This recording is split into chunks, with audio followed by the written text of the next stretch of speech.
خونخوار، آدمخوار، قاتل بیرحم، متجاوزی دیوانه.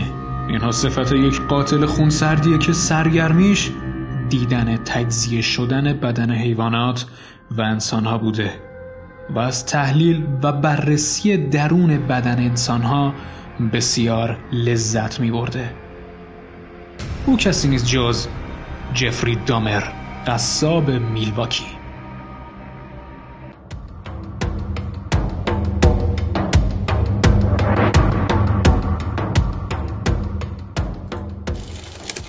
سلام، اینجا دتکتیو رومه. خیلی خوش اومدین. اینجا قرار با هم دیگه کلی پرونده جنایی بررسی کنیم. پس اگر علاقه‌مند هستید حتما دکمه سابسکرایب رو بزنید. اگر هم لایک کنید که خیلی خیلی به هم محبت میکنید و باعث میشه که قوی‌تر چنلمو ادامه بدم و بررسی‌های بهتر با کیفیت‌تر و خوبی داشته باشیم.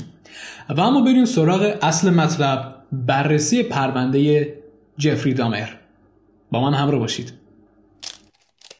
جفری دامر یا با نام کامل جفری لایونل دامر یک قاتل بسیار مشهور آمریکاییه که با نام قصاب یا آدمخوار میلواکی هم شناخته می شده. جفری در 21 می 1960 در میلواکی ویسکانسین آمریکا متولد شد. جفری که بچه اول خانواده بود در یک خانواده 4 نفره زندگی می کرد. برادر کوچیک جفری که دیوید دامر نام داشت و همچنین مادرش جویس آنت و پدرش لاینر هاربرت دامر نام داشت که یک شیمیدان بوده. جفری دامر تا 4 سالگی یک زندگی کاملا عادی داشته. مادر پدرش هیچ مشکلی نداشتن با هم دیگه. بسیار بهش اهمیت میدادن و جفری دامر به گفته پدرش یک کودک بسیار کنجکاو بوده و علاقه داشته هر چیزی رو تحلیل بکنه و بررسیشون بکنه. درسته هر پسر بچه یا هر کودکی کنجکاوه و دوست داره محیط اطراف خودش رو بررسی بکنه، اما اینجا یه فرقی از میان این کودک، یعنی منظورم جفری دامره. ببینید اگر که به یه بچه یه کودک مثلا 3-4 ساله یه توپ بدی، قاعدتا اگه براش جدید باشه میاد نگاش میکنه، بعد شاید بیاد باش بازی بکنه یا نهایتا ولش بکنه. اما اینجا یه فرق هست، یه تفاوت هست میان جفری دامر. اون چیه؟ اونم اینه که اگر که به جفری دامر یه توپ بدی، خب درسته میاد نگاش میکنه، شاید هم بیاد باش بازی بکنه، اما بعد میاد میگه که خب من اومدم ظاهرش رو نگاه کردم، حالا دوست دارم درونش هم ببینم. میره یه چاقو برمیداره و بازش میکنه و درونش هم ببینه. گیریم چیزی توش نباشه، لذت میبره از باز کردن. کلا دوست داشته جر بده. بخوام خیلی خلاصه بگم بهتون، مادر پدرش هم هیچ مشکل جدی نداشتن تو این 4 سال. حالا میگم چرا این 4 سال رو دارم هی تکرار میکنم. ببینید تو این بازه زمانی میشه گفت یه مثالی هست بهتون بگم، نو که میاد تو بازار کنه میشه دلازار. این هنوز تو این بازه نو است. هم خودشونو دوست داشتن، هم خانواده‌شونو، هم پسرشونو وقت میذاشتن و تفریح میکردن و غیره. اما بعد این 4 سال اتفاقای دیگه رو هم میفته. و اما چرا این 4 سال هی دارم تکرار میکنم؟ جفری دامر وقتی 4 سالش بوده مجبور میشه عمل فتق بکنه و این عمل خب قاعدتا برای یک کودک 4 ساله سخته و نیاز داره بعد از این که عمل کرد خانواده‌اش بهش توجه نشون بدن، باش وقت بگذرونن، حواسشون بهش باشه. ولی متاسفانه خانواده جفری دامر رفته این علایق رو نسبت به پسرشون یا خودشون نسبت به همدیگه کمتر به روز میدادن و کمتر توجه نشون میدادن و همین باعث میشه که رفته این عدم توجه به جفری دامر تأثیر منفی روی روان و روحش بذاره، به طوری که منزوی بشه. طردش کرده بودن، منزوی شد و یک انزوای اجتماعی درون ذهن و روانش به وجود آورد، طوری که نمیتونست با همه ارتباط مستقیم و خوبی برقرار بکنه. خیلی براش سخت بود دوست پیدا بکنه. توی مدرسه خیلی اذیت میشد، منزوی بود، بچه‌ها طردش میکردن چون نمیتونست تأثیر مستقیمی روی بقیه دانش آموزا و دوستاش بذاره. جفری دامر همینطور که بزرگتر می شده این انزوای اجتماعی درونش بیشتر رشد می کرد و قوی تر می شده و باعث می شده که نتونه در اجتماع تأثیری بذاره، به طوری که حتی معلمین هم گزارش می دادن برای خانواده جفری دامر، اما خانواده‌اش اصلاً اهمیت نمی دادن و همین باعث می شده که جفری دامر رفته رفته بدتر بشه و منزوی تر. همونطور که پیشتر گفته شد، جفری دامر علاقه بسیار زیادی به تحلیل و بررسی هر چیزی داشت و رفته رفته این چرخه وارد یه چرخه جدیدتری میشه، موجودات زنده. جفری دامر عاشق این بوده که یه موقعیتی گیر بیاره که بتونه یه جونور زنده یا مرده، هیچ فرقی نداشته براش، فقط اونو پیدا بکنه و مورد بررسی قرارش بده، ببرتش سمت انباری و با چاقو بدنشو باز بکنه و اندام درونشو مورد بررسی قرار بده. بعد جالب، خانواده‌اش هم زیاد تحت تاثیر قرار نمی گرفتن که بیان بگن آقا نکن. آره خب شاید بیان بگن نکن، این چه کاری زشته و این کارا چی، نکن، شاید اینو گفته باشن، ولی در حدی نبوده که بخوان بلندش کنن ببرنش سمت روانشناس یا دکتری جایی بگن آقا این چرا اینجوریه، درستش کن، باهاش صحبت کن. هیچی. عملا گذاشتن جفری دامر رفته رفته تبدیل به یه قاتل بشه. اولش چطوری بود؟ عاشق این بود مثلا گیاها رو بیاد بررسی کنه، بعد شد گنجشک، بعد شد موش، بعد شد سگ و گربه و بالاتر که خودتون میتونید حدس بزنید. هر قاتلی رو که من میام بررسی میکنم یه مشکلی باید باشه در دوران بچگیش. یا مامانش میزده، یا باباش میزده تو سرش، یا مادر پدر میزدن تو سر هم دیگه، یا اینکه بهش توجه نمیکردن. ببینید جفری دامر حالا مشکلش چی بوده؟ مامانش که اصلا اهمیت نمیداده، اصلا باش صحبت نمیکرده. باباش بهتر بوده، حالا بازی میانگینن، اما دوتایشون کلن این زن و شوهر تو خونه دعوا داشتن، توجه نمیکردن به پسرشون زیاد، ولش کرده بودن به امان خدا خودت بزرگ بشه، هر کاری دوست داری بکن، به ما هیچ ربطی نداره.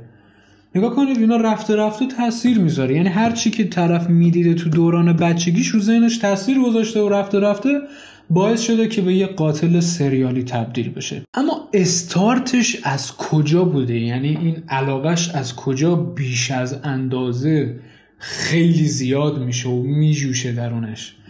اینجا بوده که وقتی جفری دامر 10 سالش بوده سر سفره داشتن با خانواده غذا میخوردن و غذاشون مرغ بوده. آخر غذا که میرسه جفری دامر میاد به باباش میگه که بابا اگه این مرغ و استخوناشو بندازیم تو سفید کننده چه اتفاقی میفته؟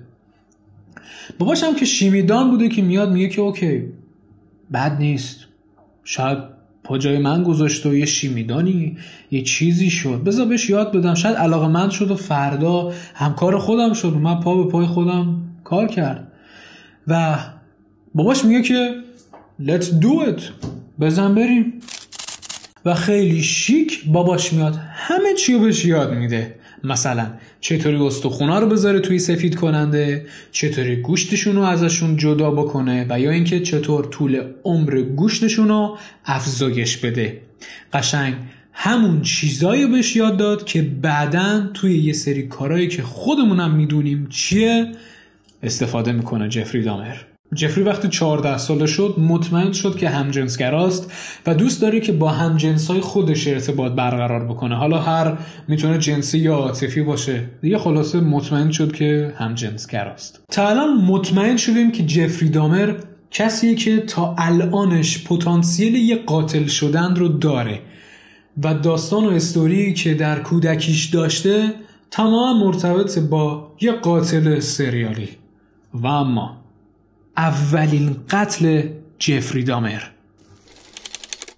جفری فقط چند روز بعد از فارغ التحصیلیش هنگامی که داشته رانندگی میکرده پسری به نام استیون هیکس میبینه که درخواست تاکسی میکرده و اون با اینکه تاکسی نبوده اونو قبول میکنه و سوار ماشین میکنتش. وقتی که استیو سوار میشه یه کمی که رانندگی میکنه جفری یه پیشنهاد بهش میده. جفری میگه که ببین خونمون الان خالیه، میخوای با هم بریم خونه، ما با هم نیستن، یه آبجوی شراب چیزی بزنیم حال کنیم.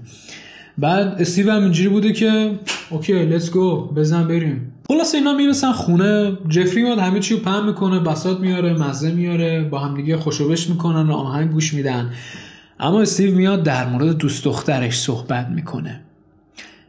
جفری متوجه میشه که این همجنسگرا نیست و من نمیتونم باش ارتباط جنسی برقرار بکنم.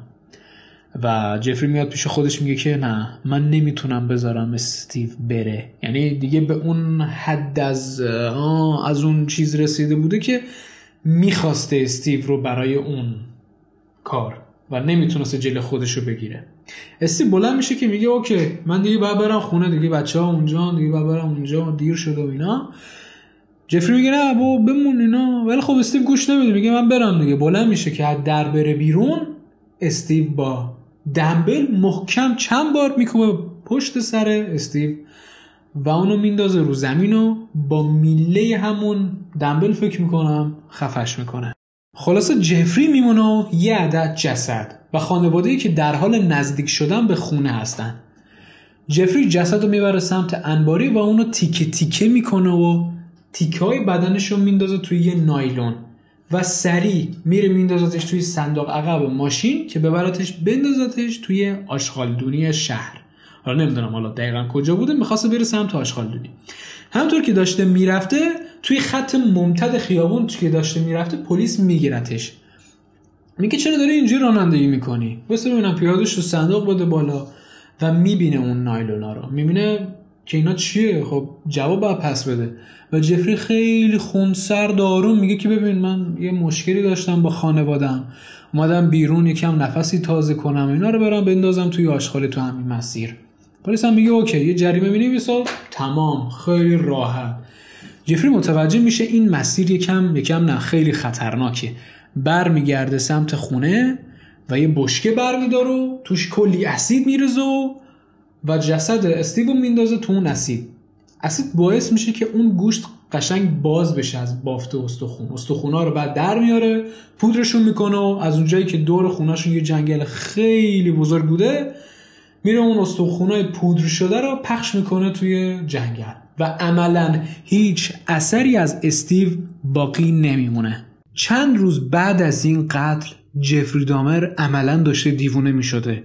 باورش نمیشده که تونسته همچین کاری بکنه. اصلا نمیتونسته، تو کتش نمیرفته، دیوونه داشته میشده و برای اینکه بتونه فراموش بکنه این کارشو شروع میکنه به مشروب خوردن و دائم الخمر شدن. باباش میاد بهش میگه تو چرا همش مشروب میخوری، چرا همش مستی؟ نگرانش میشه خوشبختانه و برای اینکه بتونه کمکش بکنه شروع میکنه ثبت نام کردنش توی ورزش‌های متنوع، با خط خودش باش تنیس بازی میکنه، سعی میکنه سرگرمش بکنه، پیش روانشناس میبرتش، ولی هیچ کدوم از اینا تاثیرگذار نبوده. باباش که میبینه هیچ کدوم از تلاشاش اصلا نتیجه‌ای نداره، تصمیم میگیره که جفری دامر رو ثبت نام بکنه توی ارتش. پس در نتیجه جفری میره برای ارتش و جالبه بدونید اونجا هم به چند تا سرباز که الان عکسشو میذارم تجاوز میکنه و بعدها که پیر شدن میان ادعا میکنن و میگن که جفری دامر بارها به ما تجاوز کرده، خصوصا اون سیاه‌پوسته که بنده خدا چندین بار بهش تجاوز کرده جفری دامر. خب چرا الان میاد حرف میزنه؟ دیگه دیر، جفری دامر دیگه اون موقع دیگه نبوده دیگه. اما تو این بازه زمانی که توی ارتش بوده، ارتش متوجه نمیشه که این متجاوزه و به سربازا داشته تجاوز میکرده، اما توی یه چیز دیگه مچشو میگیرن. متوجه میشن که جفری دامر عملاً همیشه دام الخمر رو داشته الکل استفاده میکرده توی تمام بازه زمانی که توی ارتش بوده. برای همین اخراجش میکنن از ارتش. جفری دامر که حالا از ارتش هم اخراج شده، تصمیم میگیره که بره سمت خونه. یه دقیقه پیش خودش فکر میکنه خونه چی داره. از سرمای اونجا هم خسته شده بوده، کلا از اون ایالت تماما خسته شده بوده. برای همینم میره سمت میامی. جفری دامر تازه توی میامی کثیف‌ترین قتل‌هاشو مرتکب میشه. از جمله یه پسر بچه 14 ساله اونو دعوت میکنه به خونه برای مصرف مواد و مست کردن. بهش یه آب تعارف میکنه و اونو بیهوش میکنه با قرص خواب، چون که قرص خواب قاعدتاً انداخته بوده توی لیوان. وقتی بیهوشش میکنه میبرتش تو اتاق، بهش تجاوز میکنه و توی سرش یه سوراخ ایجاد میکنه و توی اون سوراخ اسید تزریق میکنه. و وقتی که جفری دامر این کارو میکنه میره بیرون، مثل اینکه بره یه چیزی بخره که بعد برگرده. اون پسر بچه بیدار میشه با همون سوراخ توی مغزش. سریع خیلی گیج میاد بیرون خونه، نمیتونسته درست صحبت بکنه چون هم مواد زده بوده و هم تحت تاثیر مواد بیهوشی بوده. همسایه ها اونو میبینن، میگن که تو چرا اینجوری؟ زنگ میزنن به پلیس، پلیس میاد نگاش میکنه ولی بررسی نمیکنه که یه سوراخ توی جمجمه‌اش ایجاد شده بوده. جفری دامر میاد بهشون میگه که این همسایه منه، بعضی وقتا خونین و مست و پاتیل میاد خونه ما، مشکلی نیست. پلیس هیچی نمیگه، فقط یه تذکر میده و میره، کاری به بچه هم نداشت، حتی نمیبرتش سمت بیمارستان. جفری دامر اونو دوباره میبره توی خونه و دوباره اسید توی مغزش تزریق میکنه، اونو میکشه. اصلا منطقی نیست. نمیدونم پلیس اینجا داشته چه غلطی میکرده واقعا. قتل بعدیش میره توی بار دگرباشان، همجنسگرایی منظورمه، و یکیشونو دعوت میکنه سمت خونه، اونم بیهوش میکنه و همین کارا رو باشون میکنه. جفری دامر بین سالهای 1978 تا 991 17 نوجوان پسر و مرد رو میکشه و به قتل میرسونه و به فجیح ترین روش ممکن که حتی نمیتونید فکرشو بکنید اونا رو تیکه تیکه میکرده. فکر کنید وقتی که شما میرفتین سمت یخچال جفری دامر در رو باز میکردین، اولین چیزی که میدیدین چند تا سر بوده، رون پا بوده و دست بوده و از اینا تغذیه میکرده. لذت میبرده از این کار. به گفته خودش وقتی این کار رو میکرده میگه که وقتی که گوشتشون رو دوباره میخوردم و ازشون استفاده میکردم، اون خاطرات تیکه تیکه کردن و زجر دادنشون برام بازگو میشده، دوباره به یادم میومده و لذت میبردم. دیوونه بوده این بشر. جفری دامر سرانجام در 22 ژوئیه سال 1991 دستگیر شد، در حالی که سعی میکرد به یه مرد تجاوز بکنه. اون تونست فرار بکنه و به پلیس لوش بده. پلیس هم وقتی میاد سمت خونه میبینه چه فاجعه‌ای خونه رو بررسی میکنن. پر از بشکه، پر از جسد، یخچال پر از جنازه و جسدای تکه تکه شده، پوسیده شده، پر از جمجمه. نمیخوام حالا بیشتر بگم. داغون بوده خونش. حالا که جفری دامر دستگیر شده و به حبس ابد محکوم شده، بعد از سپری کردن چند سال توی زندان توسط یک همسلولی کشته میشه. تعداد بیماری‌های روانی که جفری دامر داشته واقعاً وحشتناکه. بذارید بهتون بگم. بیماری‌های روانی از جمله افسردگی، اختلال شخصیت مرزی، اختلال شخصیت اسکیزوفرنی و اختلال شخصیت ضد اجتماعی، خودشیفتگی و سادیسم جنسی و خیلی چیزای دیگه که بخوام همشو بخونم فکر کنم یه 2-3 ساعتی بشه. و این بود پایان بررسی پرونده جناییمون جفری دامر. امیدوارم خوشتون اومده باشه. لایکو بزنید. همچنین بهتون بگم اگر علاقه‌مند بودید به این بررسی، سریال جفری دامر رو حتما ببینید. یه مینی سریال 10 قسمتیه که سال 2022 اکران شده. فوق‌العاده است. نکات خیلی بیشتری اونجا دیگه، خیلی گسترده و کامل تره. حتما برید بهش سر بزنید و نگاش کنید. اگه خوشتون اومد از این بررسی، دکمه لایک یادت نره، ساب یادت نره. تا بررسی دیگه و پرونده جنایی دیگر، بدرود.